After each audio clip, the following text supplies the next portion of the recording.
Being a veteran is a profound honor, one that carries with it the weight of service, sacrifice. We owe our veterans a profound debt of gratitude not just for their service, but for the immense courage they show in transitioning back to civilian life. The Making History Project mission is to honor and preserve the legacy of our veterans by documenting and sharing their stories with future generations. We aim to ensure that the sacrifices and experiences of those who served are never forgotten, fostering a deeper understanding and appreciation of our collective history. Making History Project presents Echoes of Service.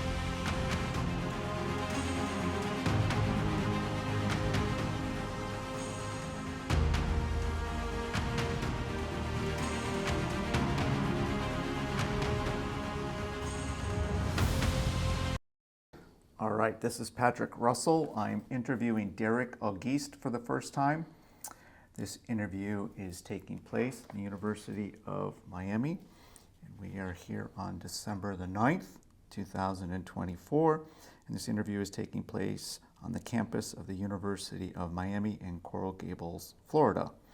This interview is being conducted by the University of Miami, the University of Miami Veterans Resource Center, and the Making History Project. So how are you doing today, Derek? I'm doing fantastic. Glad to be here. All right. And let's start with when were you born? I was born August 20th, 1981. All right. That makes you how old today? 43. Okay. And where were you born? Brooklyn, New York. All right. And is that where you grew up? No, I grew up in Miami. Okay. And how was it like growing up in Miami?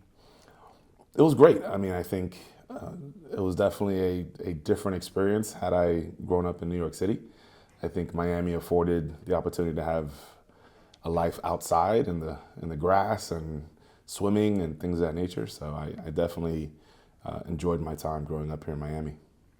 And how big was your family? Well, we were small. It was my mom, my dad, and then my younger brother and I. My younger brother's 8 years younger than me. Okay. All right. And where did you go to high school? I went to Palmetto Senior High School. All right. And what year did you graduate? 1999. All right. And any sports or hobbies while growing up? So sports, I played soccer for a little bit, and then I dabbled in swimming one year in high school. But my real passion was theater and drama. So that's where I spent a lot of my after-school activities was centered around drama and theater. Okay, so you like to act. I did. All right, Yeah. very good. And when did you join the military? June 29th, 2004. All right, and why did you join the military? Why did I join the military? There was a couple reasons that I joined and the motivation to join.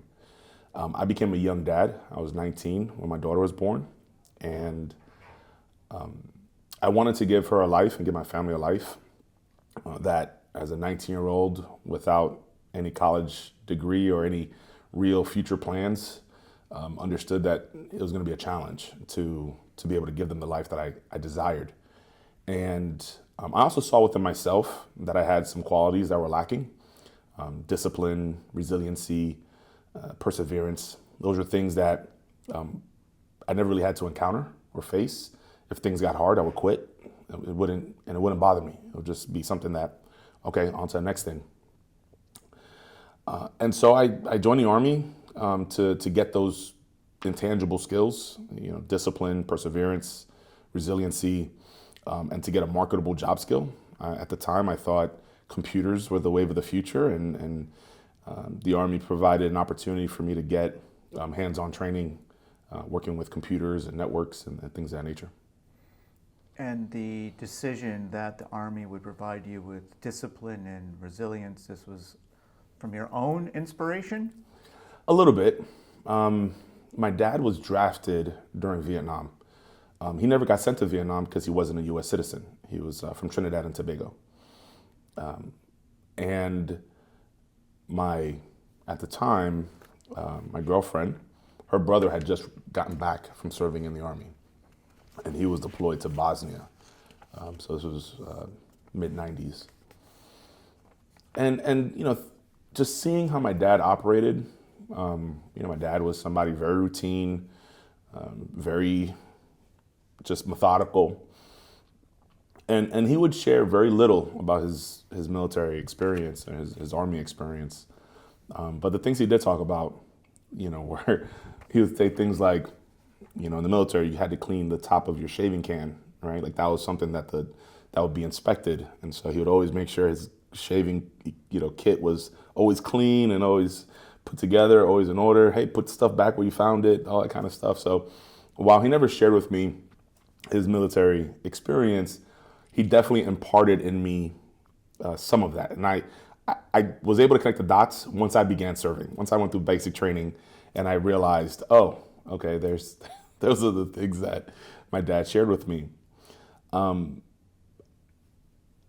didn't quite know how in depth the discipline, perseverance, and resiliency would be. I had no idea.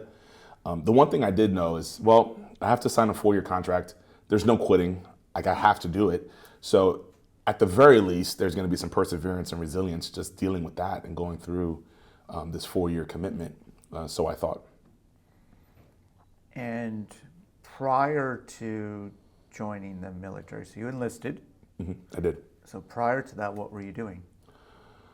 So as I mentioned, my girlfriend's brother had just gotten back from serving. And he sees his sister about to have a baby with a guy who doesn't really have a whole lot going for him. So he gave me an opportunity to work at a Fortune 500 company as a sales rep. He had a friend who connected him, and so I did corporate sales, and youngest sales rep in the marketplace, 19 years old, trying to figure things out, and that's where I think the lack of discipline really showed up, because outside sales had a lot of free time, and I took advantage of it and didn't quite do as much work as I needed to. And that also, but the company I worked for introduced me to the world of computers and networking and things of that nature. So that's kind of where my curiosity came from. I was a first generation college kid, so didn't really know much about college. I knew I should go at some point. I tried going and just, it didn't work out. I didn't know what I didn't know. And because of that, my experience was very, short-lived. And so I kind of just floundered around for a few years, and my dad was a corrections officer in the county, so I thought, well, maybe become a corrections officer, maybe a police officer.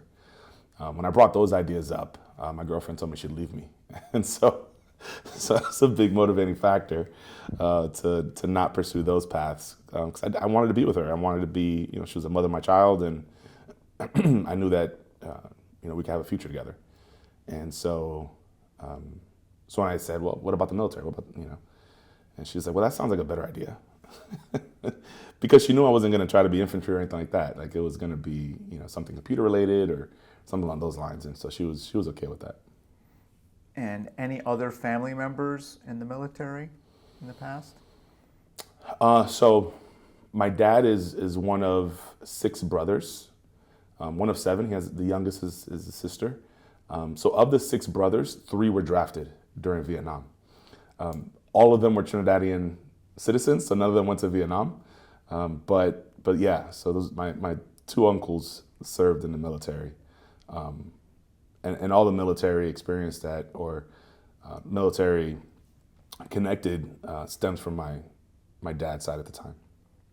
And how did your family feel about you entering into the military? They were not supportive.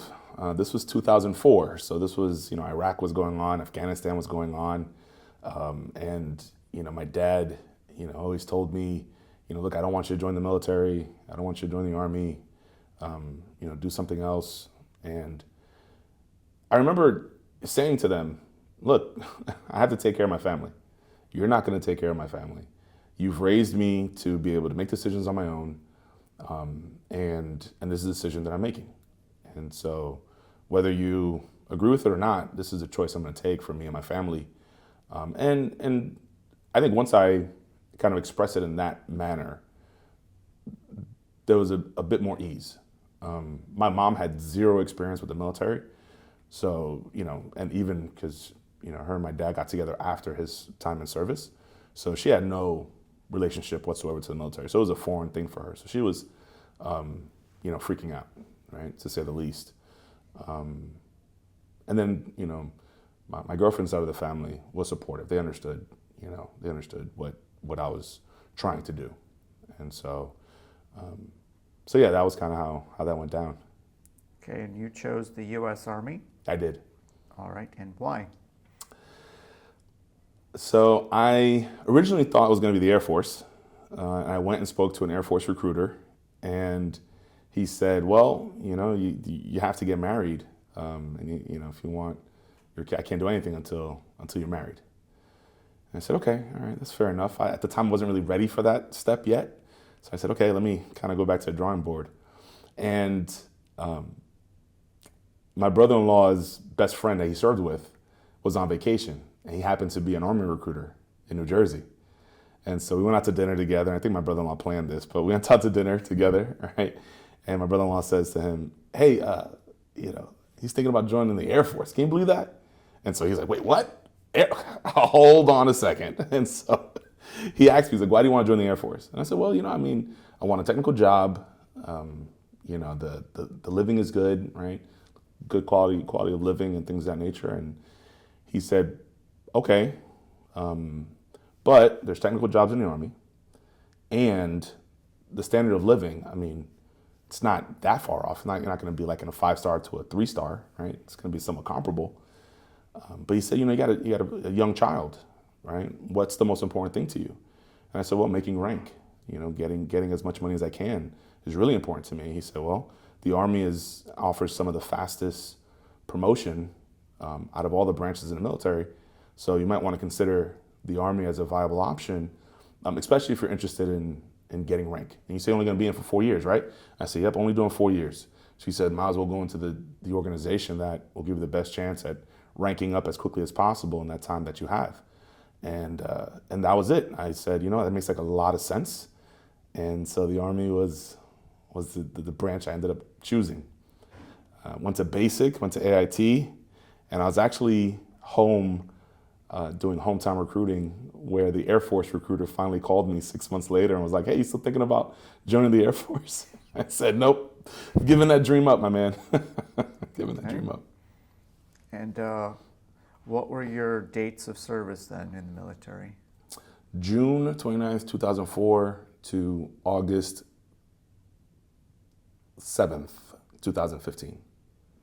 So you stayed a little longer than 4 years. I did stay a little longer than 4 years. I ended up doing 11 years. Yeah. Okay. And why the change of heart in that regard? Man, my plan was, 4 years. I was gonna do a computer job and work on computers and get those skill sets and things of that nature. Well, the computer job wasn't available at the time. So the career counselor talked me into taking this other job, which was a top secret clearance. But the selling point was it's gonna disappear, it's getting deleted, and it's gonna get absorbed by the job you really want. So you're gonna cross train and in a couple of years you'll be able to do your job. That's okay. Plus, the other factor for me was the job that I wanted was 6 months long of training, where the job that I got was 6 weeks. So having a young family and not wanting to be away from my wife at this time, my wife and I, I ended up marrying her, and because that was, for me, I wanted to make sure that she was a part of my life, and I knew joining the military that she would have to become my wife in order for us to be together. And that's the thing that I was, most adamant about. So when it came time to choosing my job and things of that nature, when it was either, wait 6 to 8 months before a slot opens up potentially for the job that you want, or take this job right now. It's only 6 weeks of training, top secret clearance. There's some benefits to that, and it's going to be absorbed anyway in the future. So that's the job I took. I said, okay, fine. And the job was an encryptor, decryptor, but manual. So, a message would come in, you'd have to type and then encrypt it, and then another version of me would be on the other end, receive this encrypted message, decrypt it, and then put it back into plain text. So our job was obsolete once email was invented. there was, secure communications from point to point. So that's why our job was going to get, deleted anyway and be absorbed by the computer field. Okay. And what was your highest rank while in the military? I got to the rank of Staff Sergeant, E6. Okay. And let's go back to basic training. What was that like for you? Basic training was fun. I think having worked in corporate America for a couple of years and having been in corporate America during 9/11 and seeing how the economy kind of turned rather quickly. And so I remember being in the field and being in the wood line and things of that nature in the middle of the night. And a lot of my fellow soldiers were complaining like, oh man, it's cold, it's this, it's that. I'm like, well, y'all kidding me? I said, I get hot meals, I get health care, I get uniform, and I get to play soldier. Like, this is amazing, this is awesome. I get paid for this is crazy. So I had a really, interesting time. I really embraced the whole experience going through basic training. And where was it? I was in Fort Jackson, Columbia, South Carolina. Right. And then you did advanced infantry training? I did advanced individual training, AIT. Okay. And I did that at Fort Gordon, Georgia. Okay. In Augusta. And how was that? That was good. I think, at this point, I was so excited with how everything was so new that even AIT was fun. The material wasn't that difficult from, an academic standpoint, so to speak. So, I had fun, and I had, buddies that we were in basic training together, and then we're doing AIT together. So we had a small group of guys that, really became close.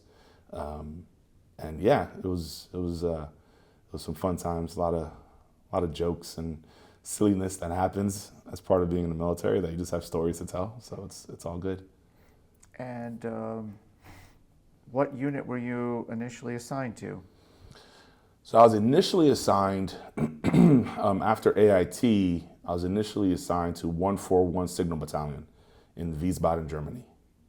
And that's where, on the 26th of December, 2004, I flew to Germany and reported to 141. And what was that like for you, going to Germany? It was my first time out of the country that I recall.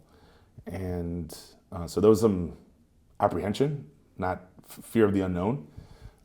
Not to mention that at this point, my daughter's 3 years old, going to be 4 in February. So that was on the back of my mind, is getting my wife and my daughter over as soon as possible. And shortly before leaving, I found out that my wife was pregnant with our second child. So I was expecting a son. And so that was, my mindset at that point getting to Germany was get settled in as quickly as possible, get the housing situation, whatever that looks like, settled, and get my family over as quickly as possible. And so that's really what, what had me going.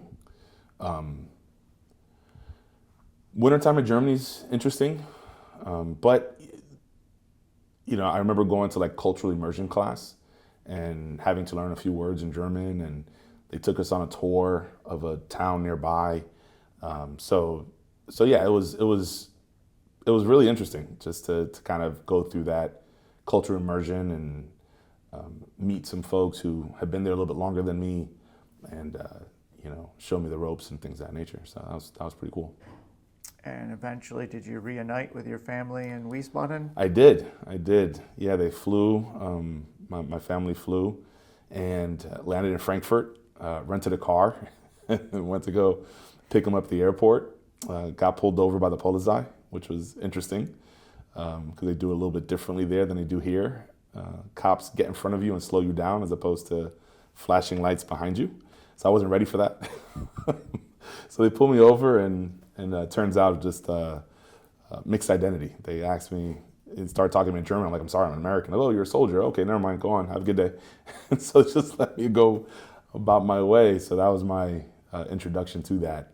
But I was able to pick up my family, and by that point, the military provided an apartment for us. So I was able to take my family there and get them settled in. So that was really exciting. And what was your initial assignment there in Wiesbaden? So I was a clerk in the Communications and Security Vault for 1st Armored Division. So I worked in a basement vault and basically helped manage communication security keys. So these would be the keys that would allow communication to decrypt and encrypt as it goes across the tunnel. So we'd have to make sure that it was that everything was maintained. So when we did issue a key to a unit, that it was handled with care and meeting all the security protocols that are required for it, depending on its level of security, level of clearance. So it was a glorified supply, glorified logistics. The only computer that I touched was Excel spreadsheet just to keep track of everything. So that was my computer, my introduction to computer networking and things of that nature. So the key is what's used to decrypt? Yes. All right. So, and I guess it's a whole bunch of. Describe it for me. Yeah. So you'd walk in. So we had this. We're in the basement of this building on Wiesbaden Army Airfield, and so you had this huge steel door that you'd open up, and then there was like a gate, right? Think of like a jailhouse bars, right? So you go into there, and so this is a small room. It was a small room, had enough room for maybe 3 desks, and then there was like a wall of safes, cabinets, and inside each safe it was like 5 drawers, 5-drawer filing cabinet with a huge lock on it, all steel, things of that nature, and the keys would be in this like canister, this little plastic canister, and these little pieces of paper, right, that you'd slide out and have all these different holes in it, right? And so there was like this piece of equipment that you would pull the paper through, and it convert it into a digital sequence, right? And so then you had this other device that actually held the key, and you would hook it up to a radio, and then you'd put on the dial and you push the button, and you would transfer the key to the radio. So now all the verbal communications that's happening through that radio is being encrypted. Now, the trick of it is that on the other end of that transmission, they have to have the exact same key at the exact same time. And so each of these keys had an expiration date. And some were a few hours, some were a month. It really depended upon, again, the level of classification of the communication that was happening. So this was like the old school way of doing things, and then I was there as the technology began to shift and it became more digital. So we had different devices that we would have to use to load keys up and things of that nature. And, it would talk about, we had to have maintain this key from cradle to the grave. So from the moment the key's created, we have to have positive accountability and make sure that, if anybody who touched it had to sign it and document and date when that key was removed and when it was destroyed and when it was issued. And so it was a lot of managing of a lot of the paperwork and making sure that, these keys didn't become compromised. The risk was And it was more dangerous to lose an old key than it was to lose a new key, a key that hasn't been used yet. Because an old key, our allies and adversaries all capture our communications. And if they find a key, then they could decrypt a portion of the communication. So it was really important on us to just kind of make sure that we maintain that, maintain the ability to keep those communications as secure as possible for as long as possible. It doesn't sound like there were any windows in that room. Zero windows. Zero windows. We had to watch what we talked about. So there was something else that was in the basement. So you come down the stairs and there was like the hallway split. And I can't remember what was to the right because our office was to the left. But folks would kind of walk down and meander down into this basement. And we would have to sit there and stop talking about what we were talking about, right? And because we don't know what their security clearance is and things of that nature. If they, could hear, if we're talking about the name of a key and its effective dates and the type of key it is and things of that nature. So yeah, we had to kind of watch what we spoke about and talked about. Yeah. And how long did you do that job? So that was 2005 when I stepped into that role. And I was in the ComSec vault until we deployed to Iraq in 2007. And then when I deployed to Iraq, I deployed as part of the ComSec vault. And so basically I deployed as a member of that section, and we ran the communications vault in Iraq while we were there. All right, so let's talk about that deployment. And what group are you with then? So I'm still with 1st Armored Division. Okay.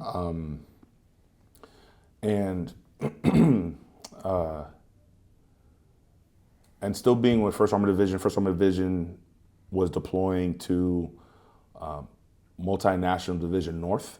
So we were in Tikrit, and our area of responsibility was Mosul, Erbil, Kirkuk, and so that's kind of where our area of operations were. So we supported all the units all over Multinational Division North with their communications security needs.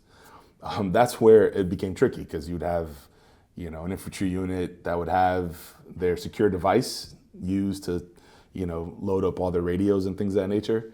And invariably they'd leave it on the top of their Humvee while they went to get coffee and, drive off. And it's like, oh, we lost this device and here's all the keys that were in it. And so then you have to, send out a message and hop keys. And so everyone in the country, all of Iraq, had to now hop to a different key set as quick as within hours in order to make sure that we maintain secure communications. And on that first deployment, where were you deployed? What city? So we were deployed to Tikrit. We were stationed on Cobb Spiker. It was, from what I was told, it was a military academy. And so for the Iraqi army. And my primary job was to work in the ComSec vault. That's what I was there for. But a mission came up where they needed someone to set up PA equipment for a conference and to set up microphones and speakers and things of that nature. So my supervisor got voluntold to support that mission and was told you could get a soldier. And he looked at me, he was like, you're it. So I became his soldier. Well, I don't know what happened, but he got fired from that responsibility, but I still stuck with that responsibility. And so I ended up, when I wasn't working in the ComSec vault, I was traveling over northern Iraq, setting up for these various conferences. So it'd be, renewed justice, renewed health. We would talk about energy. There was one where we were having a big conference with the ambassador, the prime minister of Iraq, all the top clerics and generals and of the area with our 2-star general at the time, just to kind of talk about how do we rebuild this Iraqi society, and what are the things that kind of go into this. So it was really cool kind of being responsible, kind of set all these things up and then stand on the sidelines watching history kind of, happen was a really cool experience. And how did your family feel about you being deployed to Iraq? I think uncertain. I think there was a bit of uncertainty. I think, my wife talks about that time as living in fear.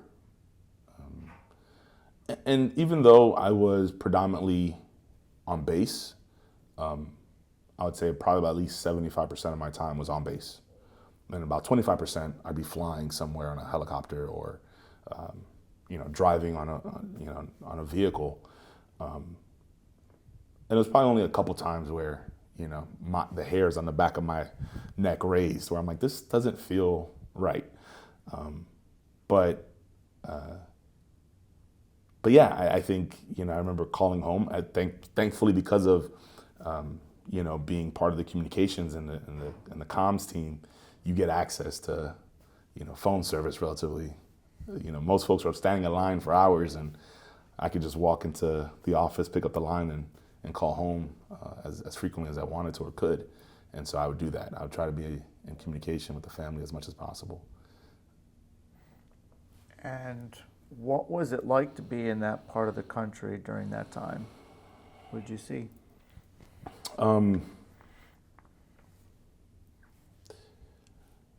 It was interesting. I think, Mosul was still very much a dangerous place.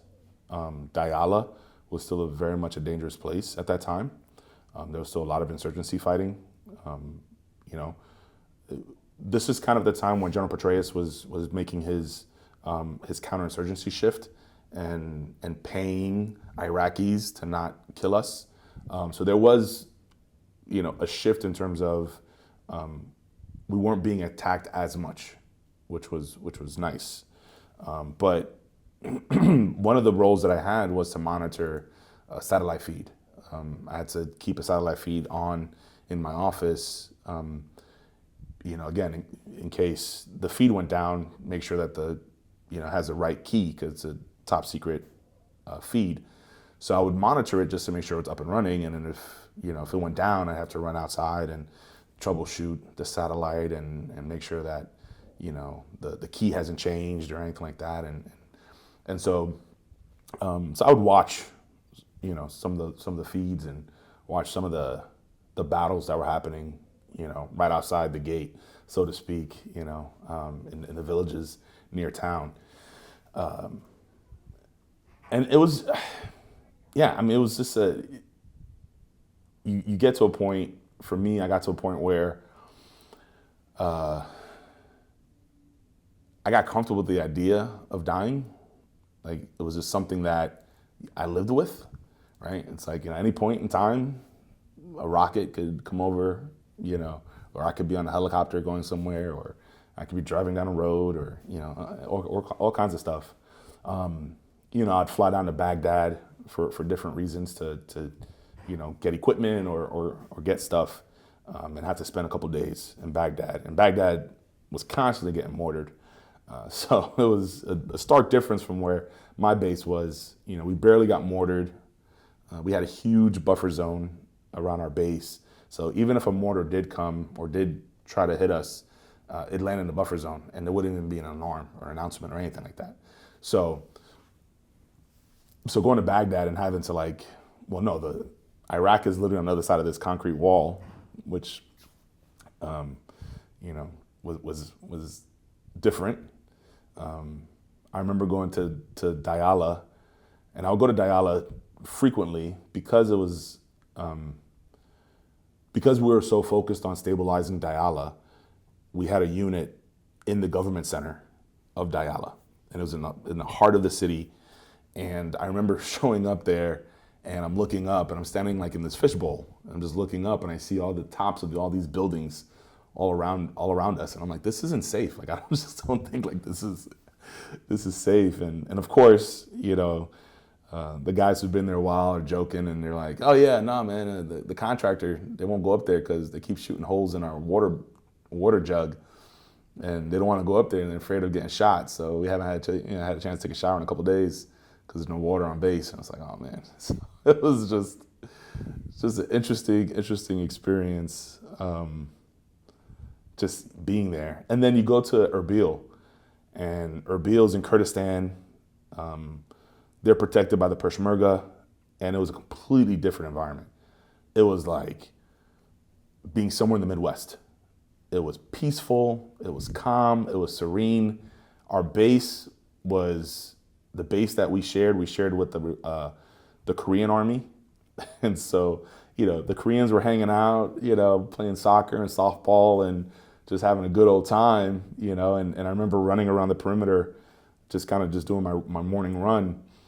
And and it was so peaceful that the guard shacks would have dummies in them instead of real soldiers. Like it was like every so few would be a real soldier, and then it would be just dummies in the rest of them. And I'm like running and laughing, like I can't believe like this is what's going on. But there was this really beautiful convention center right outside the base, and it had a go-kart track. And it was like this really, like it was surreal. It was surreal. And I remember, we're getting ready to do this huge conference at this convention center, and the Peshmerga are like patting us down. And I'm like, wait a second, like, why are you patting me down? Like this is pretty crazy. But they were serious. The Peshmerga were very serious about security, and did a really good job of it. Because Erbil was probably one of the safest places to be in Iraq. Interesting. And then what did you do after this? Well, so my initial contract was 4 years, from 2004 to 2008. I deployed to Iraq in 2007, September 2007. And then the financial crisis of 2008 hit. And I remember calling my dad and him telling me, son, stay in if you can. It's a recession right now. I got out during the recession. I regret that piece. I should have stayed in, at least until the recession subsided. So if you can stay in, stay in. Now, because my contract was supposed to end in the middle of a deployment, I was stop lost. So I couldn't leave the military until after my deployment finished. And we were on 15-month orders. So I was going to be in Iraq for at least 15 months. And so after having that conversation with my dad, I really said, okay, I probably need to stay in. Now, prior to going to Iraq, I told my wife, I said, I don't want you sitting here in Germany just waiting for me. I want you to go back home. As it looks, I'm getting out, so, when I come back, I'd rather you be home, stable here in Miami. Our family's here. Our support system is here. So I'd rather you be here. And if I get out, at least, we'll have some stability while I get out and try to figure out my next step.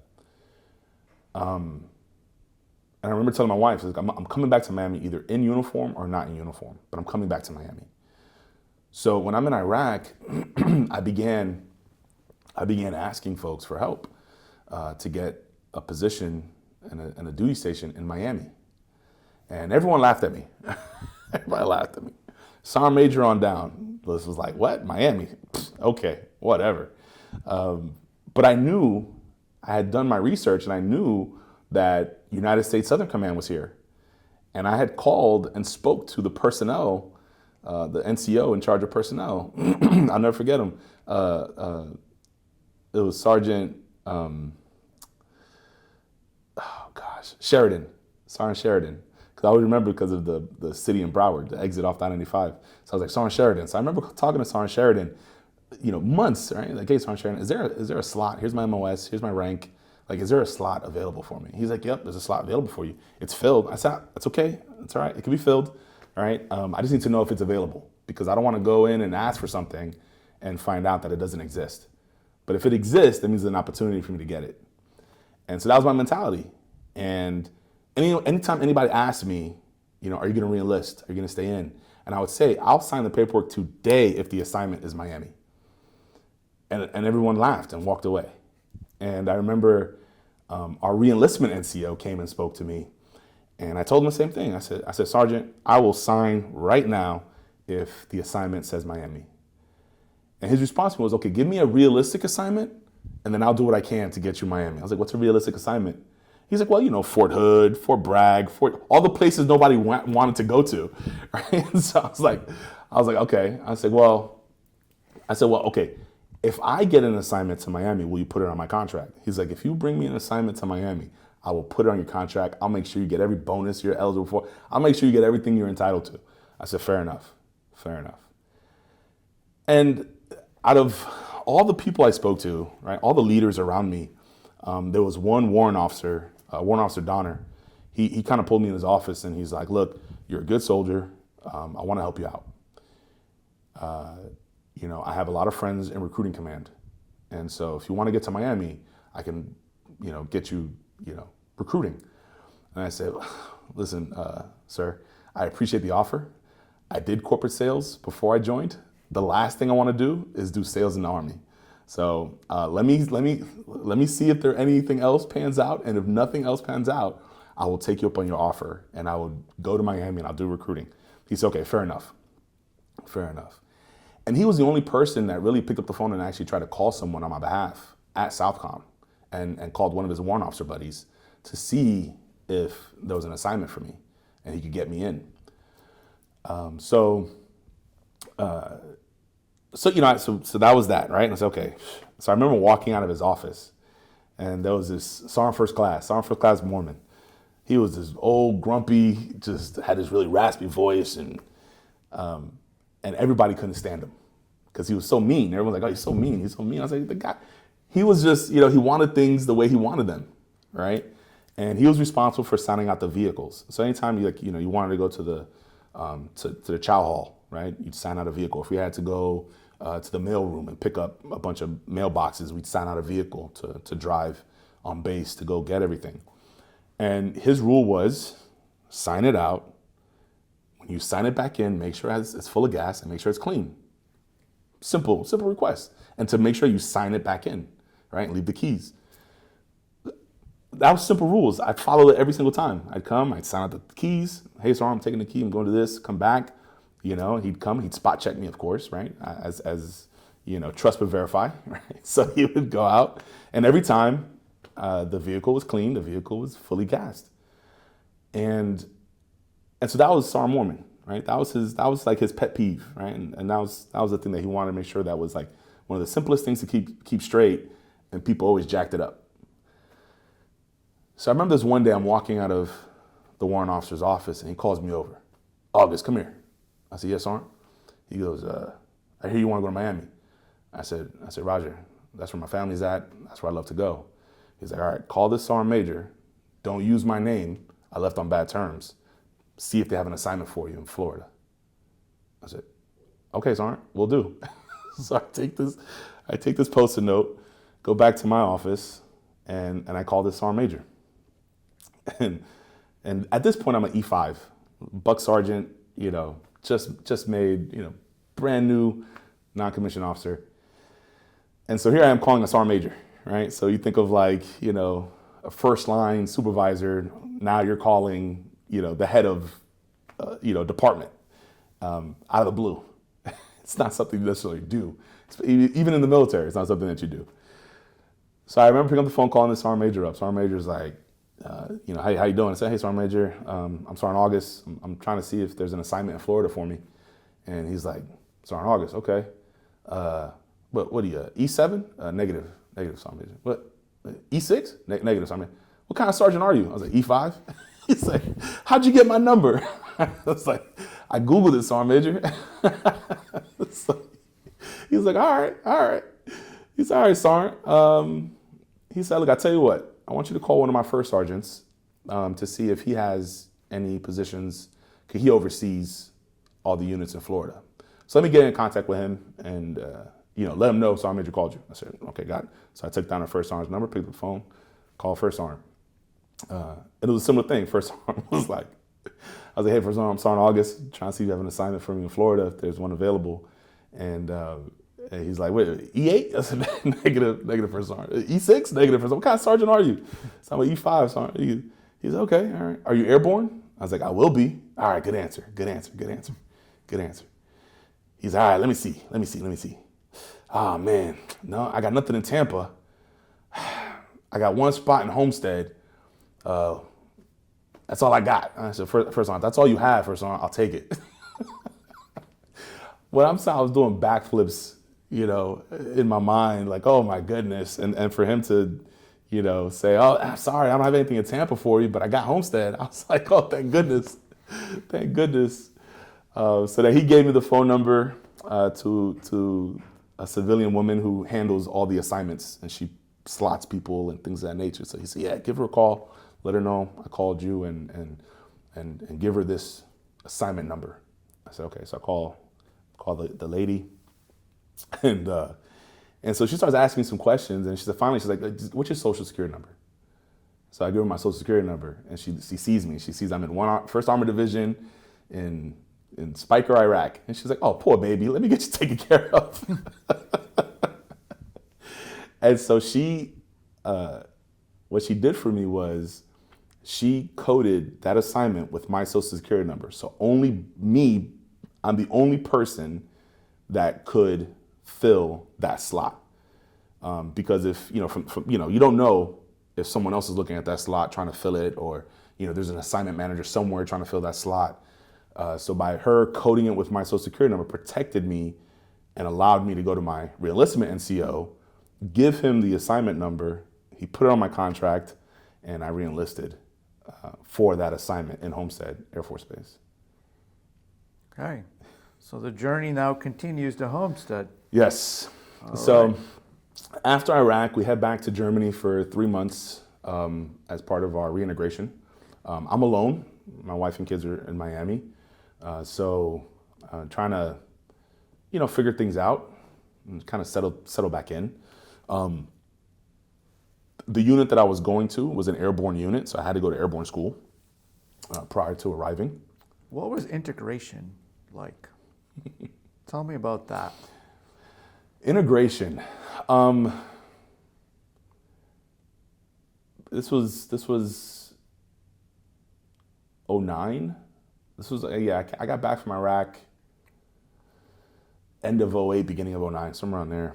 And I remember, you come back and, they have you stand outside the gym, and then you march into the gym, and all the families rush the basketball court and things of that nature. Mind you, I didn't have anybody. So I just, packed my bag and went to my room. And then formation the next morning, and for like the next week, it was medical appointments and getting your shots updated, and, all your paperwork back in order, and your equipment, resubmitted, and things of that nature. A group of us, probably about 10 or 15 of us, we started going to salsa nights. And from Monday to Sunday, there was a salsa night somewhere in Germany within 15, 20 minutes of where we were that we would go to.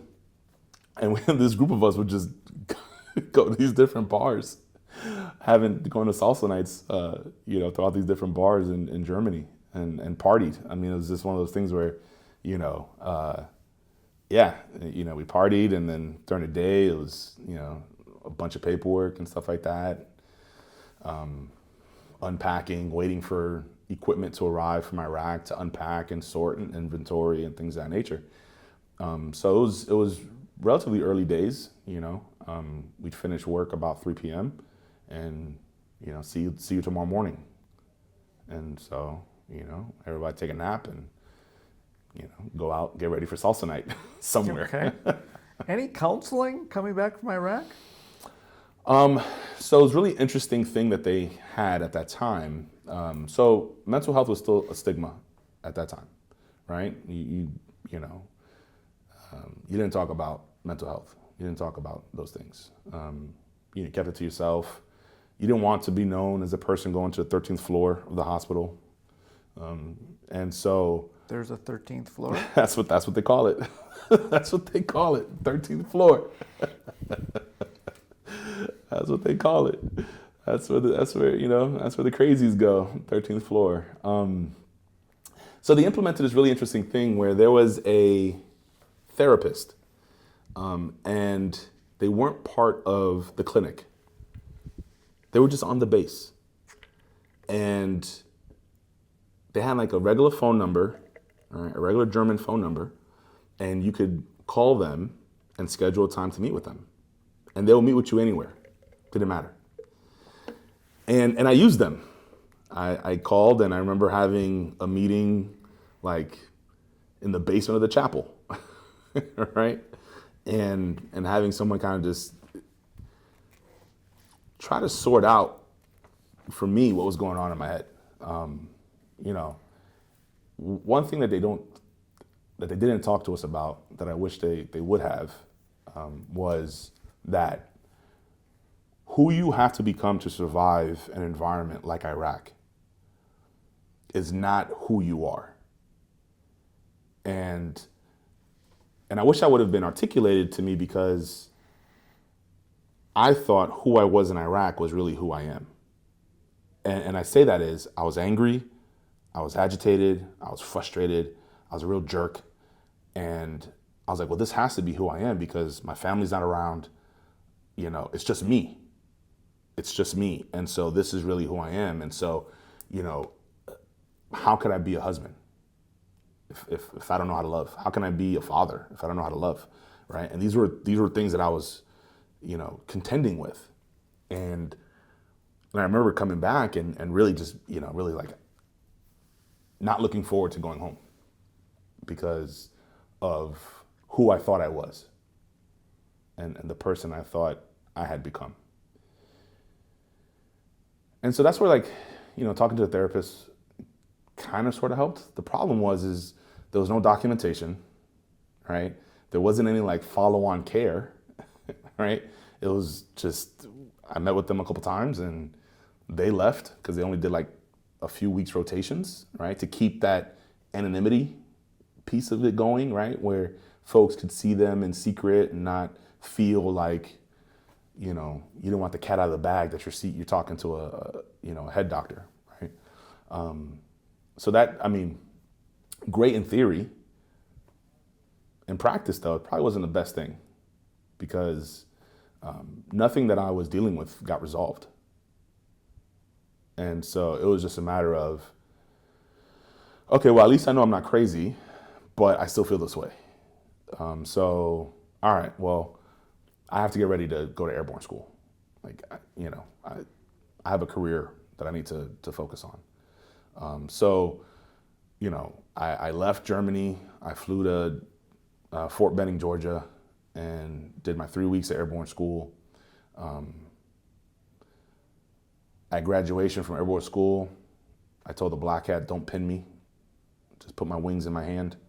And I flew home and asked my wife to pin my wings on my chest. Because it was like, in my mind, that was my way of saying to her, like, you're still a part of this. You're still a part of this. And then I was stationed in Homestead Air Force Base with 112 Signal Detachment, which supported all special operations all special operations missions in Latin America and the Caribbean. And we fell under Special Operations Command South. And so it was a 12-man detachment, tight-knit, tight group of folks. Had a lot of fun, in that unit. And shortly after getting there, it became more standardized. So it went from like a 12-man detachment to then we have a commander. So that changed things a little bit. And we had a first sergeant. So there was a bit more scrutiny over our day-to-day operations. But again, I think that for me at that point, it was just, I didn't have time to think about whatever was going on with me in Iraq. And I thought I had just put it behind me, right? Mission, what's the next thing? So. And where are you living now that you're working in Homestead? So when in 2007, when I sent my wife and kids back home, we rented a townhouse in Cutler Bay. And it was right next door to my cousin, 5 minutes away from, her parents, my dad's house.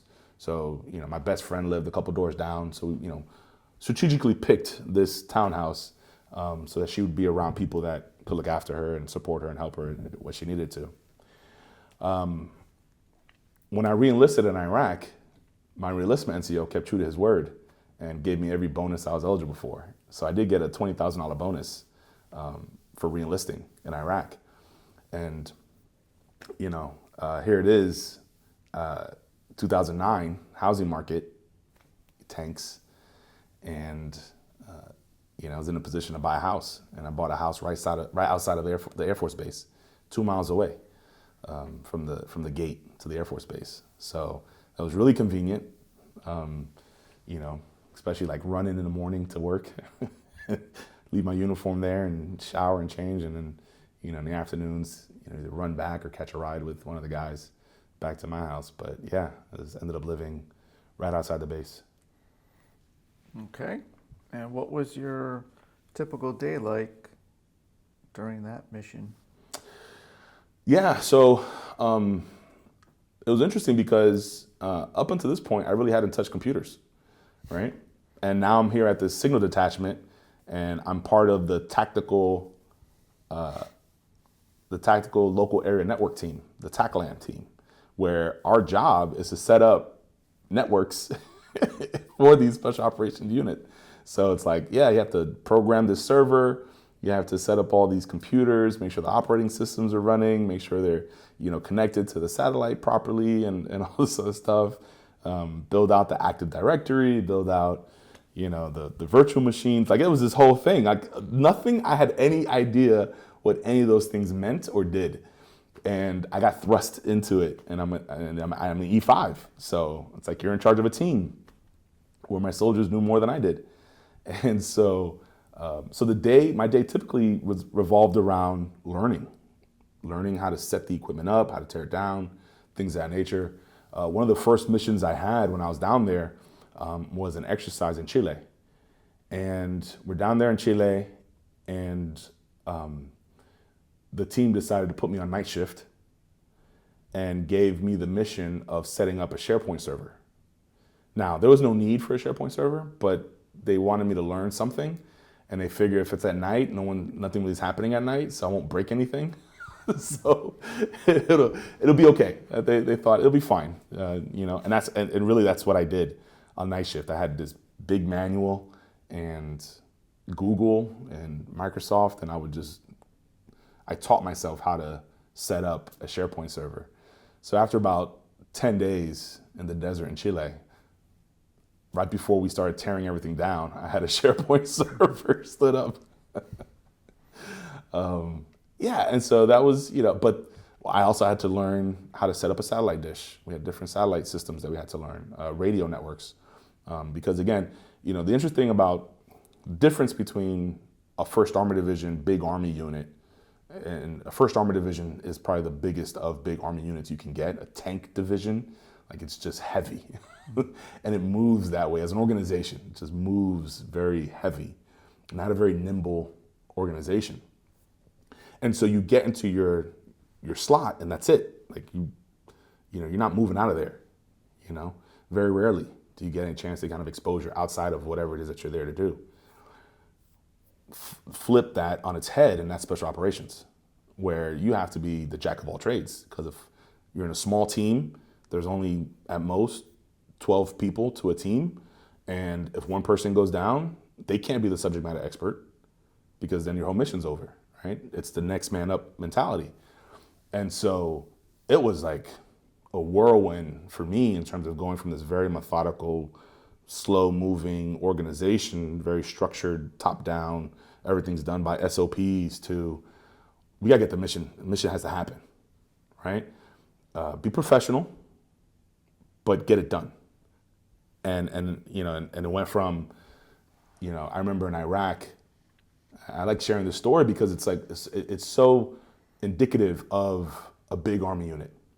So I was an E4 specialist at the time in Iraq, right? The promotion list hadn't come out yet. And so in about 10 days, there was a mission in another city. And my leadership was stuck because they're like, who are we going to send August with? He can't go by himself. He's an E4. He has to go with an NCO. Like, who are we going to send him with? Fast forward 6 days, the promotion list comes out. I'm on the list. I'm getting promoted to E5. The leadership says, okay, we're going to promote him a day early so he could go on this mission by himself. So in the span of a week, I went from incapable of doing this thing on my own to we're going to promote you early so you can go and do this thing on your own, right? And so that was the mentality where you go to the other side at 112 Signal Detachment, like, you're an E4. I don't care what your rank is. Can you do the job? That's all that matters. And if you can do the job, and do it well. And so that was really refreshing for me as someone who, at this point I've really learned how to be kind of a self-starter and kind of, really saying I want to just absorb everything I can and take advantage of every opportunity I can. I think at this point, the discipline was there, the perseverance had started to get there, the resiliency had started, kind of seep in. And once I kind of had those things, then the question for me was like, why am I in the military? Why am I still serving? And watching the United States of America military, the apparatus, build a nation, and watch how we really worked really hard to help Iraq establish themselves as a new nation and to give them the autonomy to lead their lives. Like, that's where my patriotism really kicked in, right? I would say I was an American, right, beforehand, but I became really patriotic after watching what the idea of America stands for, actually in action. And so that's what kind of carried me into, this new phase of my military career where it's like, I want to do the best that I can. I want to do all that I can. Because, this organization, this army, it's a powerful entity. And I wanted to be a part of it. So I was just, I loved being in that environment because it really gave me the ability to be treated like an adult and to, grow as much as I can and not be held back because of my rank or whatever the case may be. And what kind of missions were you going on in South America? So my first mission, so we had some exercises that we would do. It was more kind of like, multinational cooperation. So, we'd do an exercise with the Chileans, the Brazilians, the Uruguayans, right? Just to make sure that in the event something happened, we would know how to operate, and create that kind of interoperability. So we kind of understood each other's kind of methods and adopted some things or whatever the case may be. So that was kind of one of our primary missions. But then in 2010, the earthquake in Haiti happened. And I remember sitting on my couch and the first news reports pop up and earthquake in Haiti. And I got up and went to the garage and started packing my bags because I knew the phone call was going to come in. And lo and behold, 30 minutes later, hey, get your kit, come in. And I said, all right. So I packed up my bags and, by that point I was already packed and ready to go. So I was on base, within the hour after that phone call. And the mission was, there's no infrastructure whatsoever, and we have to get humanitarian aid flowing. So the first crew that flew down were air traffic controllers, Air Force air traffic controllers, and 2 commo guys. One to set up a satellite dish and the other one to set up a radio network. And then there was, some search and rescue folks that went down first. So I didn't make it on the first bird down to Haiti. So then it's like, all right, you're not going yet. Come back tomorrow. There's another bird going. Okay, so I go home. Hey, I'm not leaving. I'll try again tomorrow. Pack my bags. All right, honey, I'll see you later. Love you. Bye. See you when I see you, kind of thing. Go back to base. Hey, no, you're not gonna make this bird. Go back home. We'll try again tomorrow. Go back home. Next day. All right, honey, I love you. See you later. Kiss, kiss. All right, see you when I see you. Get to base. Nope, sorry, you're not getting on this bird. So I go back home, and she's like, listen, don't come home tomorrow, okay? Whatever it is. If you get on the bird or not, don't come home tomorrow. Stay in your office. Stay in your office. Just, I can't take this goodbyes anymore. Like, this is tough. I can't keep taking these goodbyes anymore. So about 3 days later, after the earthquake, is when I finally got on a bird and finally got to Haiti. And we were there to kind of set up a command center. Special operations, are the skill set is nimble, agile, right? Move swiftly. So the Department of Defense used Special Operations Command to get eyes into different various parts of the island that larger Army units weren't able to get to. And so we had teams just go in different directions. Here's a duffel bag full of money, just go and report back as to what you see and what you find and what the needs are of that area that you're responsible for. And so I was in Port-au-Prince basically running the communications center. So all information that was coming in was be able to be disseminated, make sure that communications between headquarters and the teams were up and running. So if the teams needed anything, we were able to support them. So I was supposed to be down there for a week. I ended up being down there for 3 months. And just, again, watching the American apparatus at work, in terms of, trying to stabilize this country, after a devastating earthquake. So yeah, that's kind of what we did there. And what came after that? After that,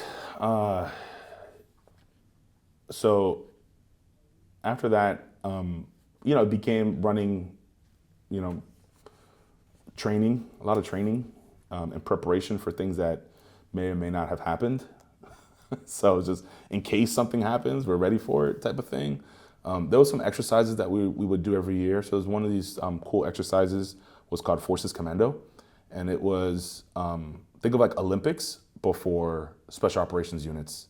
And so every country in Latin America and the Caribbean would send a team, and it'd either be their special elite force from their military or their special elite force from their police force. And so they have these teams, and they'd go through a series of exercise, of events, sniper and a PT test and obstacle course and shooting and, all that kind of stuff. So, as it was our event. And so we would be responsible for all the infrastructure. So, making sure, again, communications, right? It's like, okay, well, we need to put an antenna on the top of that hill in order to get to, the sniper range that's on the other side of that hill, right? Or else the judges aren't going to be able to track what's going on, right? And so, we got to get a satellite, we got to get DirecTV because the athletes, right, are going to want, there's I don't know, sports tournaments happening during the same time. We got to make sure that we have, TV set up for them so they can, relax after they're in between their events and stuff like that. So these are all the things that we had to kind of think about, and what's the medevac plan, and what's the communication route like, and things of that nature. In that, I was airborne. I ended up going to jump master school. So now, because I'm a jump master, I began assisting in running airborne operations. So I was less of kind of the button pusher on the computers, and more so really just supervising, just equipping the soldiers with what they need, and kind of like facilitating training, but not necessarily doing a lot of training myself. So that's kind of what happened, right? It just really became, prepping for exercises, things of that nature. And then probably about 2011, 2012, my contract was coming back up again. And so what I ended up doing was extending and staying put for 1 year. And then in the middle of that year, got moved from 112 Signal Detachment to Special Operations Command headquarters. So I literally, moved down the street, but it restarted my clock. And so I could stay on base for 3 more years. And so that's something I was really hoping to do to stabilize my family, as my daughter's getting ready to enter in high school and things of that nature, just, thinking about those pieces. So when I got up to SOC South, I became the commander's communicator. So at the time, the commander was a 1-star Navy SEAL. And it was, traveling to Colombia and traveling to Peru and all these places as he's doing his, battlefield circulation and meeting with, his various counterparts, all these countries, and making sure that cooperation's still there and exists and things of that nature.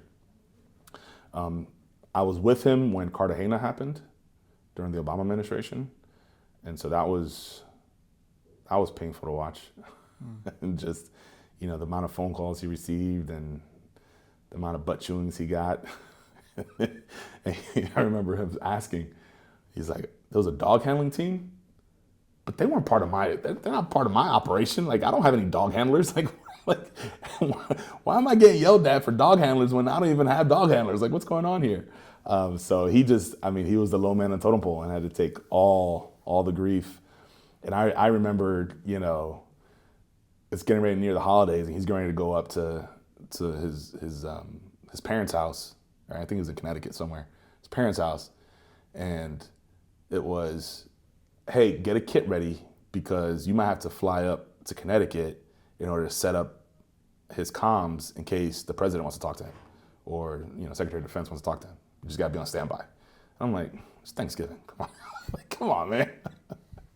Can't you just go to DC? It's closer to just go to DC than me to fly from here to Connecticut, Luckily that didn't happen. It all worked out. It didn't happen. But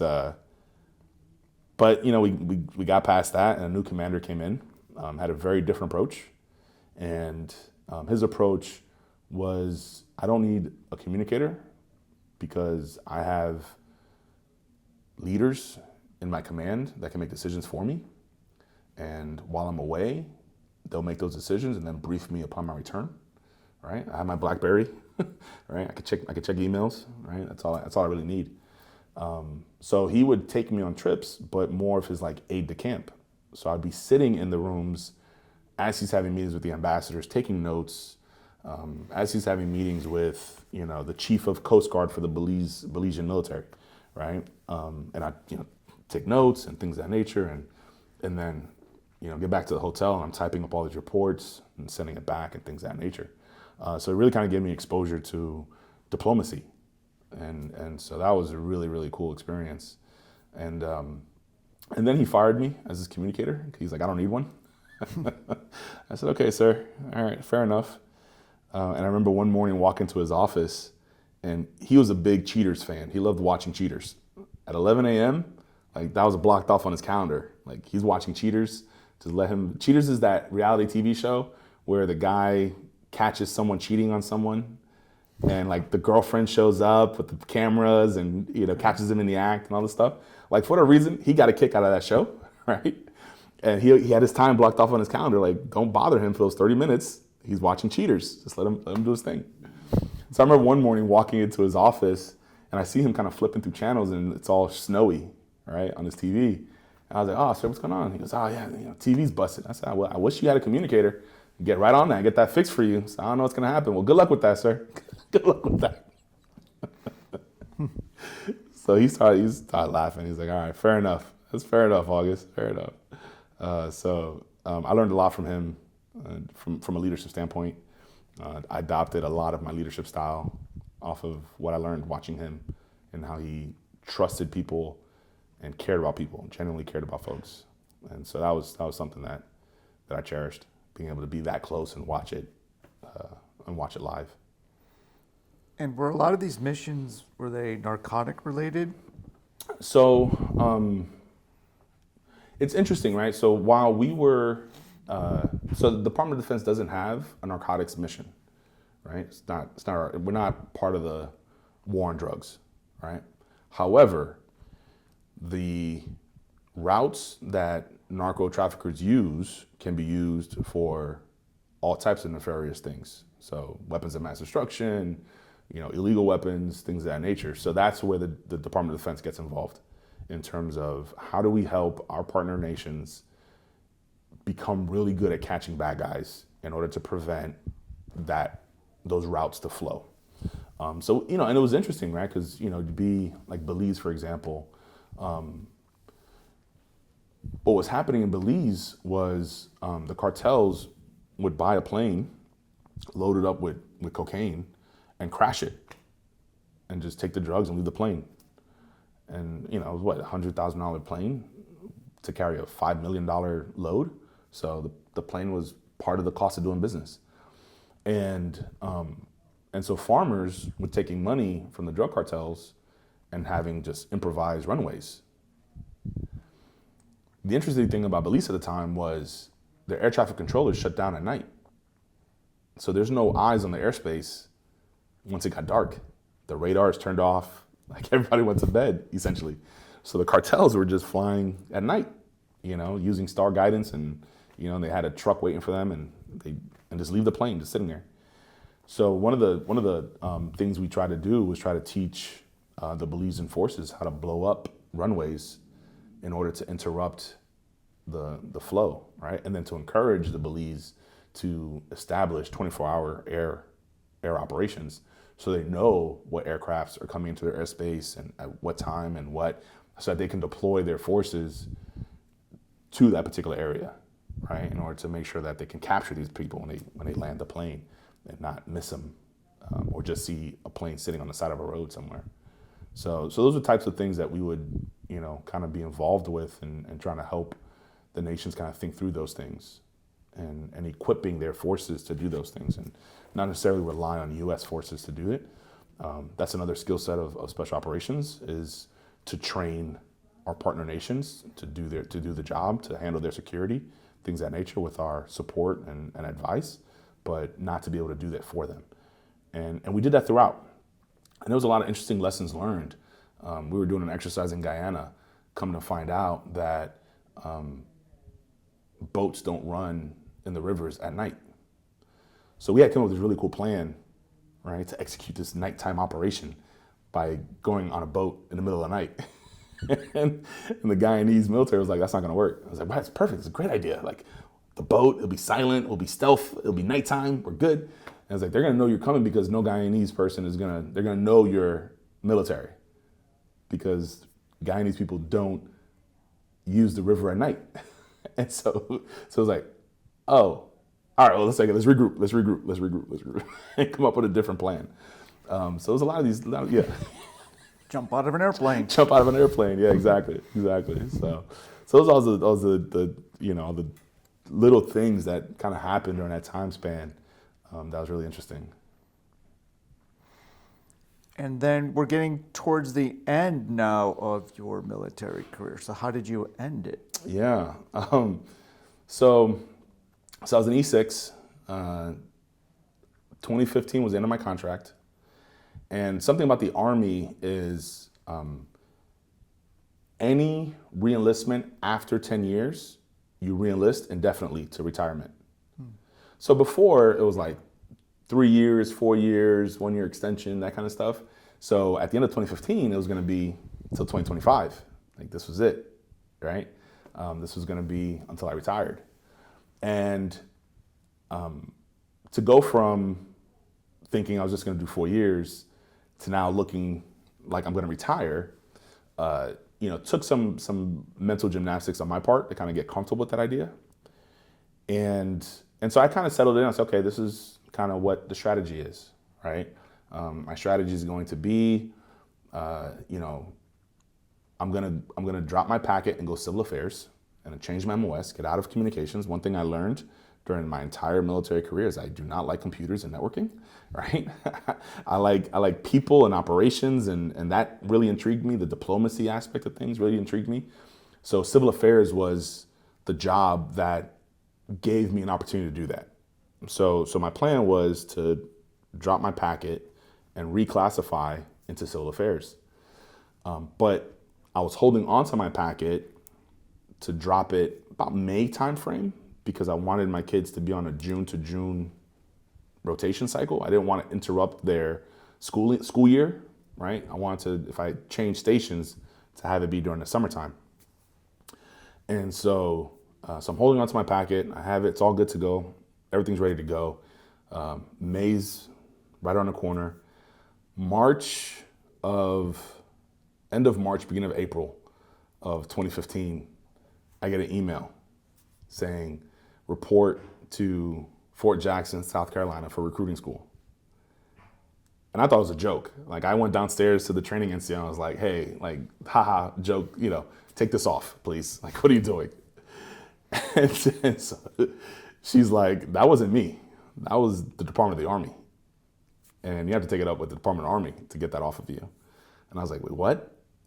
So this was during sequestration when the military was downsizing, but not sure how much to downsize or should they downsize. Like, it was a lot of uncertainty at the time, between Congress and the military in terms of what's our end strength, what's our goal in terms of amount of personnel we can have on the books. And so I got put on recruiting detail. And I remember, phoning in every favor I could, right? I was like, I'm not going to be a recruiter. Like, that's one thing. I'll do anything in the military except be a recruiter. I did corporate sales before I joined. Like, it's a step backwards for me. Like, I don't want to do that. And so I tried my hardest to get out of that assignment. And what boiled down to what I found out was the general that oversaw recruiting command asked for a list of E6s, less than 6 months left in the military. And he put us all on recruiting detail. And he said, either they stay in, cool, and become recruiters, which we need, or they get out, cool, which is what we need as well. So it's a win-win for the Army. And so I was on that list. I could not get off that list. It was either go to recruiting school or get out of the military. And I remember I fought tooth and nail. Like, I was so unprepared, to say the least, for that transition.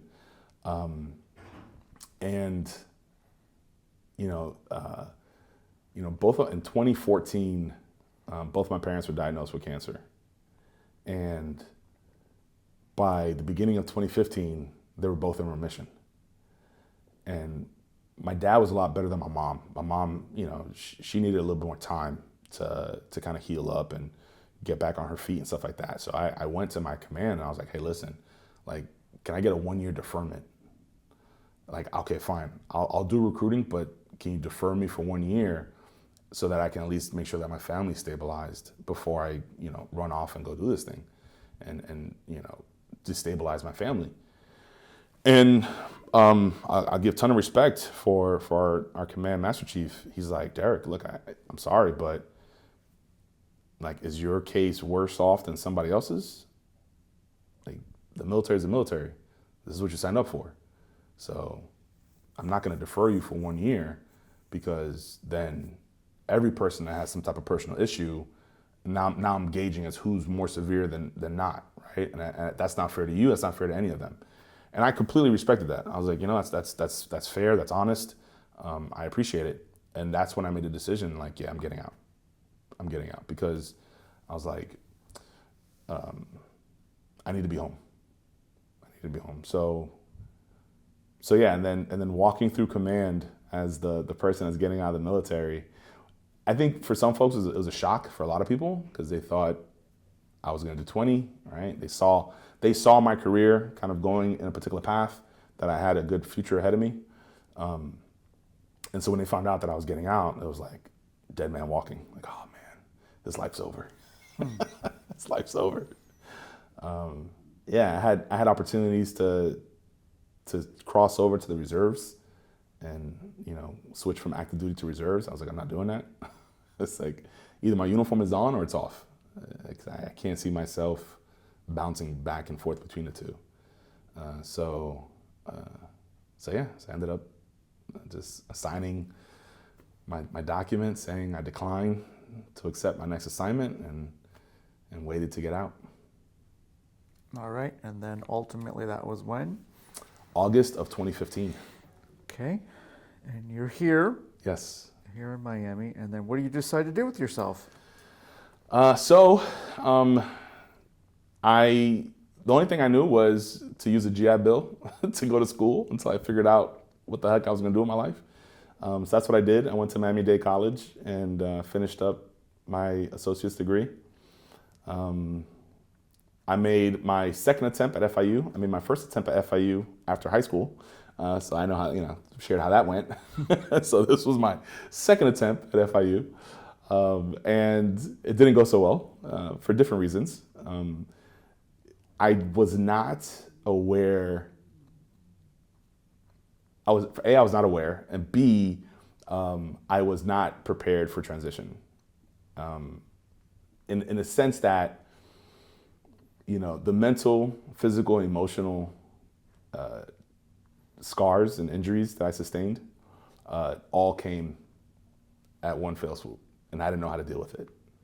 In the military, everyone is kind of going through that same trauma together, right? So it seems normal to you, and everyone's kind of going through it together, and you kind of lean on each other, and so on and so forth. And the mission is so important that you can get away with just focusing on the mission, right? And letting everything kind of, put blinders on and not really see the damage that you're causing, to those around you. So it wasn't until I got out that I actually started seeing how I didn't have a relationship with my family, how I could be standing in the kitchen and with nothing to do, and my wife is running around with her hair caught on fire trying to, get things ready in the morning, the kids not asking me for any help whatsoever, right? Not even thinking that they could ask me for help, or calling me mom for the first couple weeks, right? Because they were just so used to mom being there, not dad. And so it was like, Dad, can you, do this or do that, right? So that's how distant my family and I had become. And there's reasons for that. I think part of it is, we have two very different experiences in life that were happening, right? It's happening simultaneously, but it's very different. And I can't let them into my world, right? And they can't really they really can't let me into their world because we wouldn't really understand what's going on. The other part too is I didn't want to disrupt her routine with her and the kids. They had their life going. I didn't know when the next earthquake was going to happen, and I have to leave in the middle of the night and be gone for months at a time. So unconsciously, right? I created that distance just to kind of let them operate without interference from me. But when I got out, that was eye-opening, how detrimental that was to all of us. And when I got to FIU, I didn't know what I didn't know still, and I didn't know how to ask for help. I got to the point where I couldn't focus on school. I was distracted by everything that was going on in my life, so on and so forth. So I ended up dropping out of FIU. Luckily, I found a nonprofit organization called The Mission Continues that had this fellowship program where I worked at another nonprofit in Miami, and I was spearheading their veterans program. I was so happy. This is it, right? I'm around veterans. I felt really great, and they had some other volunteer opportunities, and we volunteered. My family came out and volunteered with us, and so we started reestablishing, some connective tissue, and we're having these joint experiences together we could talk about and share and things of that nature, and so I got involved in the veteran community in South Florida. Started working with United Way, Mission United. Started leading the Mission Continues service platoon, which is a cohort of volunteers. Started leading that, and just getting involved as much as I can. And I remember, while this is happening externally, right, I was able to find a new mission to focus on and to put the blinders on. So I wasn't dealing with a lot of the, emotional stuff that I needed to deal with. And I remember one of the directors for United Way, Mission United, he's like, look, you need to cut it out. You gotta go back to school. And he's like, where do you want to go to school? And I was like, I don't know. He's like, come on, where do you want to go to school? I was like, UM. But it's like, there's no way I'm gonna get into UM. He's like, you don't know that. Apply, see what happens. And so I did. I applied to UM and got accepted. And so I joined, I came fall of 2018. I started here at UM and fully embraced the entire experience. You know, got involved with the veteran student organization on campus. They welcomed me with open arms and really felt like I was home. Classes were going well and things of that nature. And, you know, I became president of the student veteran organization on campus my second year, my final year. And just so thankful for the opportunities that UM provided me and exposed me to. And I think the thing for me is, you know, I was 38 years old, right? So I'm an elder gentleman, you know, in class with, you know, these 19 and 20-year-olds. And I think at first, you know, there's this apprehension. I think a lot of veterans feel that apprehension of like, oh, what do I have in common with these teenagers? And what I found was there was so much we had in common because, you know, this was their first time away from home for many of them, right? Living on their own. And I remember what it was like going to basic training for the first time and being away from home on my own for the first time, or going to Germany and, you know, living in a dorm and, you know, having a roommate and not quite sure what that's going to be like and things of that nature. So I ended up finding that there was a lot of commonality in shared experiences. While the environments were different, the experiences were the same. And that really gave me an opportunity to really connect and have really, like, make really good friends with, you know, people as old as my daughter. What was that like? You know, it was funny. So my senior year in college, my daughter was a freshman in college. She wanted to leave Miami and she wanted to get away from, you know, dad's shadow. So she ended up going to Temple University in Philly. And I remember my senior year, I volunteered to work with the Freshman Leadership Council in student government. And later on, I was told how there was apprehension amongst the students, leaders, right? That, is this old guy gonna be able to relate to these 18-year-olds? Like, what are we doing here? Really, truly, you know, kind of thing. And it was cool because I think I related to them because, again, they were no different than my soldiers, right? As an NCO, I had 17, 18-year-old soldiers. It was no different in that regard, right? In terms of being able to provide that guidance, mentorship, you know, structure, support, encouragement, so motivation, like that was something I felt very comfortable and natural at doing. What I didn't realize was how helpful they were going to be to me in my relationship with my daughter. So I remember her first time coming home from school and my wife being the typical college mom, like, you know, sleeping in till 10 o'clock and you got to clean the dishes. And I said, whoa. I said, stop, stop. She has been an adult this entire time without us. We have to let her be an adult.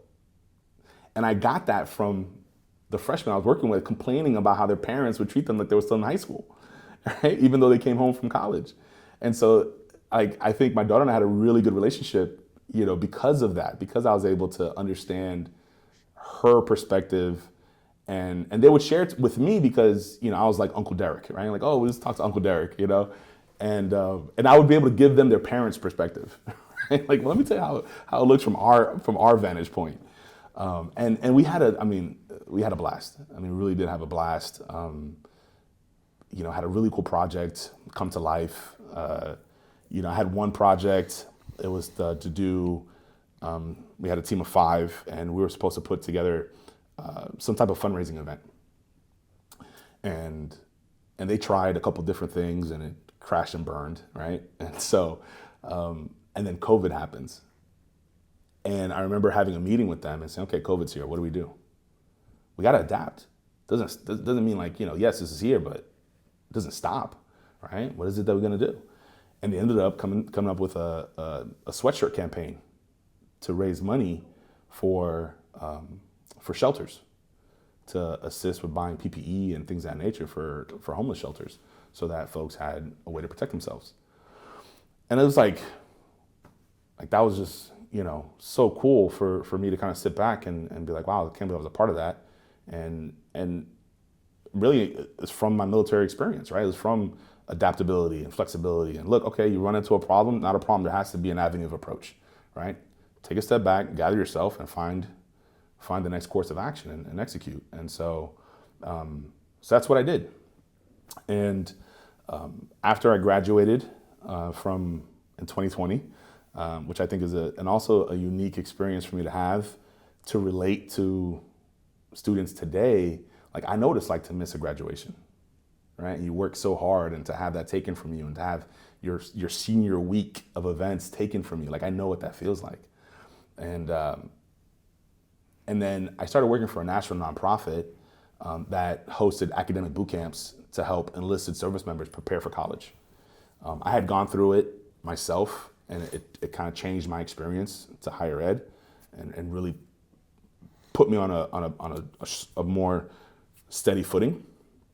And I just, worked with them for a couple of years. I was in charge of the alumni engagement program, and, helping veterans across the country, some moving into achieving advanced degrees, others nervous about entering community college and having to encourage them they can do it, right?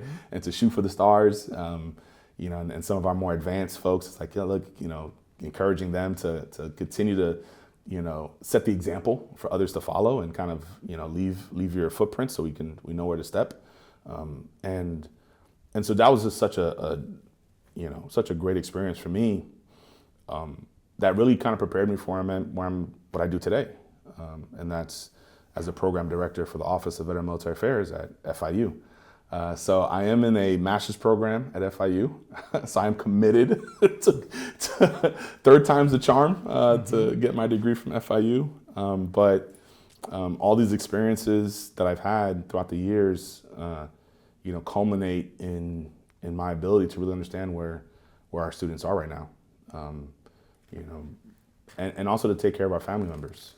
I had a conversation with my daughter when I got this job, and I asked her, I said, have you ever gone to the Veteran Resource Center at Temple? And she's like, no, never. I was like, why not? She's like, it's for veterans. I was like, okay, so we got to change that mentality, right? Because I know that our military children are just deserving of the resources as those who wore the uniform. So that gave me some insight into the type of environment I wanted to create, and then coupled with my experiences, being able to articulate those things is what helped me get where I'm at today. Excellent. So, going back to your military experience, what was your most memorable event while in the military? So many memorable events. I think one event, I'll share one event that could have gone really bad. Thankfully, it didn't. So we were in Chile, and we were in this base, and as soon as you came out the gate of the base, it was the coastline. And so, a handful of us, we get up in the morning and we go for a run, and we run along the coastline and things of that nature. And then at the end of this coastline was a cliff into the Pacific Ocean. So somebody had a bright idea to say, let's jump it. And so I don't know who said it. All I know is I was the first one that jumped. Then I hit the water and immediately regretted my decision. I was like, this was such a bad idea. Because this is probably about a good, 60, 70 feet. Like, it was a steep cliff. It was a pretty big cliff. And I'm in the water, I'm looking up, and I'm like, okay, how do I get out of this? How do I get out of here? But shortly after I jumped, everybody else jumped. So here, all of us, there's nobody around to help us should we get into trouble. So we all had to kind of figure out how to get out and not die. And I was like, man, that could have been a serious international incident had we not survived. But that was a really memorable experience, one that I'll never forget. And there's so many. I mean, there's jumping out of airplanes and looking out the back of an aircraft as the sun's setting, over the Everglades, like just things that you can't take away. With the door down? Yep. Door ramp down, and you're just kind of looking out the back of the aircraft, and you're like, man, okay, this is pretty cool. The sun rises in Iraq. I mean, memorable. It sucks it was in Iraq, but it was memorable nonetheless. Yeah, I think yeah, those are some good events, some good times. How about this one? What was your proudest moment while in the military? Proudest moment while in the military.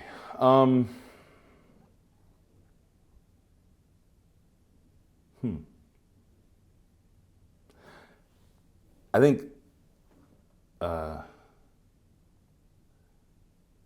one of the proudest moments, and I think back to, is I had a soldier whose wife was also in the military, and because of her job, they couldn't be stationed together. Right? He was a computer guy, and she was a bridge builder. Right? So the closest bridge building unit was Georgia. That was the closest they can get. He was down here in Miami, she was in Georgia. And I remember, one 4-day weekend, or about getting ready to go for the 4-day weekend, I said to him, hey, I didn't see your mileage pass. Is Jessica coming down to see you? And he just started crying. And he's like, she wants to get a divorce. And I remember saying to him, I said, you need to fill out that mileage pass. You need to go up there to Georgia. You need to tell her to do it to your face.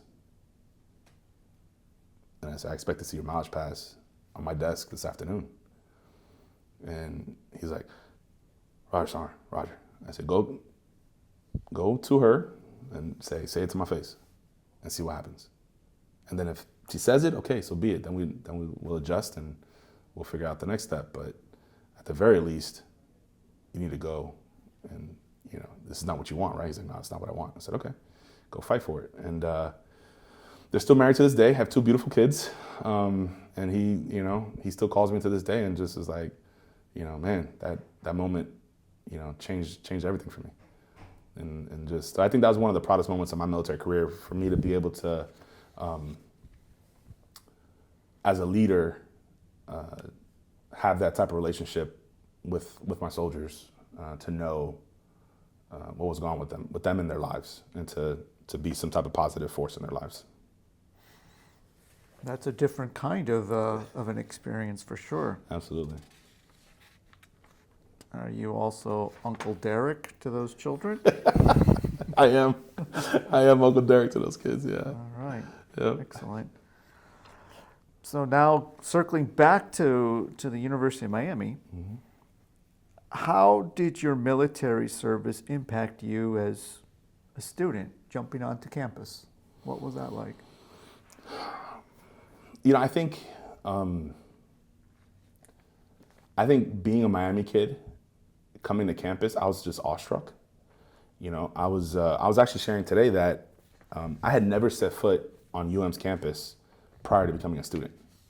The closest I got was the arena for an event, but I never stepped foot on the campus. So I was awestruck at how beautiful the campus was. The next thing that struck me was, I remember my first day walking on campus and someone calling my name from across the lawn. I'm like, who knows me? And it was my orientation fellow. And she came up to me. She's like, hey, how's it going? Like, everything okay? Like, what's going on? And I was like, yeah, everything's great. Like, this is so, to me, that solidified my love for this place. And then it just became, how do I leave this better than I found it, right? And that's a mantra that, from basic training, right? Leave things better than how you find it. We're picking up brass at the range, right? Pick up more brass because you want to leave things better than you found it. And so that was my mantra coming into the UM, is how do I leave things better than how I found it? Seeing the Veteran Student Organization Lounge, the size of a closet, right? But it was our closet, right? It was us, right? And to take the mantle of advocating for a resource center, right, from the previous few presidents, and saying, like, we're gonna do this, and to work with Dr. Whiteley and Dean Holmes, and to come in with a different approach. Again, having sat in rooms with ambassadors and military officials and seeing, nations building firsthand, I came in with a very different approach to how previous presidents handled it. And it was, what help can I bring to the table? Where do you need my voice? What do you need me to do in order to assist you in making this happen? As opposed to, we want this, we need this, you make it happen. My approach was, no, this is a us thing, this is a we thing. How do we make this happen? And if my voice is of any use, how is it useful? And that stemmed directly from my military experience and just my knowledge of sitting in rooms and hearing, my commander, talk to the his counterparts and saying, we have a shared interest in the success of our nations. And so how do we do this together? And that's been, and throughout my entire career, it's always been that. How do we make things, how do we work together? And and that's been, I think that's what's made my time here so successful, was that kind of those two mentalities, right? Leave things better than how you find it, and how can we work together to make it happen? And then conversely, how has the University of Miami helped you from your transition from the military to that of being a student at age 38? I could tell you,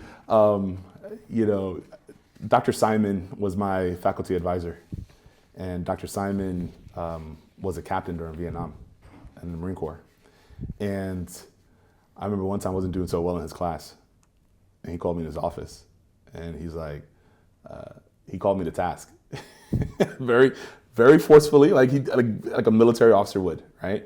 Like, hey, Sergeant, I don't know what's going on, but you need to get your head out of your fourth point of contact and get on track, right? Because this is not the level of performance I expect from you.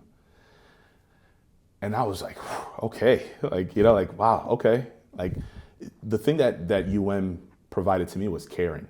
I think it didn't matter who I engaged with. Everyone cared about me and my family. I'd go to the Butler Center and I'd walk in, and the first question out of their mouth was, how's Kelly and the kids? Right? How's your daughter doing? And has she settled into Philly okay? And all these, I'm like, it was just this really familial type of environment. And then the students really embracing me as a student, not just some old guy that's in the corner. It's really weird, right? But I think that's how the university really helped me is it showed me that I have the capacity to work in a civilian environment and thrive in a civilian environment, which is something I see some of my veterans struggle with, is they don't know how to operate in a civilian world, and they're resisting giving up some of their military persona in order to navigate the civilian world and not get frustrated by it or frustrated by civilians. Really gave me that space to do that, and to be a student leader, and to use the skills I learned in the military and the experiences I got from the military, and show me how to apply them in a civilian setting, and that it's okay to do that. And so that was something that has given me tenfold, and I'm forever grateful for that opportunity. So it sounds like it's part of using your military to adjust to being a civilian and not fighting it, mm-hmm. and thinking that you're letting go of something, but applying it. Absolutely. I think for me too, shocking was, the whole time I was in the military, because I remember my dad saying this, he's a corrections officer, right? He'd take his uniform off and he's like, all right, I'm no longer a corrections officer, right? He's my dad. And that was his thing, right? Like, when I'm in uniform, I take it off. And I always thought that was my way of doing it during my time in the military, until I didn't have to put the uniform on again. And I realized how much of my identity was wrapped up in Sergeant Auguste and in that persona. And that was challenging. But As I talk to veterans today, I tell them, I said, look, it's scary, it is, but it's also exciting because you get to reinvent yourself however you want it to be, right? And I would say embrace that opportunity, embrace that challenge. And, I think oftentimes, military folks come into higher ed, wanting to get a degree for something they did in the military, right? Instead of pursuing something that's intellectually curious, right? So instead of, really kind of exploring their passions, they're just like, well, I was really good at this in the military, so let me just get a degree for what I did in the military. And I challenged them. I said, no, no, you have those years of experience. You don't need a degree to back up all those years of experience. You need a degree. And so get a degree in something you love. Get a degree in something you're excited about, something that you're curious about. So that way, invariably, college is going to be challenging at a time, and you're going to have to face some type of some challenge, some type of adversity. If it's just because you did it in the military, that's not going to be enough to get you over the hump, right? But if you're really excited and passionate about what you're learning, what you're studying, when you face that adversity, you'll be better prepared to persevere and get through that. Well, it sounds like you just answered my next question, which was, do you have any advice for veterans who want to pursue a college education after military service? So that's your answer. That's my answer. Stick to it. Yeah, that's my answer. Intellectual curiosity, go for it. Go for it. Well, is there anything you'd like to add that I did not ask you today? Man, I mean, this was, I think, experiences, living abroad, both in a peaceful setting in Germany, in a hostile setting in Iraq, and then being home in the military, and then going to a devastated area, just really kind of exposed me to seeing the very best of humanity, and that's something that I'm proud to have experienced and witnessed. One final question. Yeah. Is there anything you would like to tell future generations? Any words of wisdom or advice?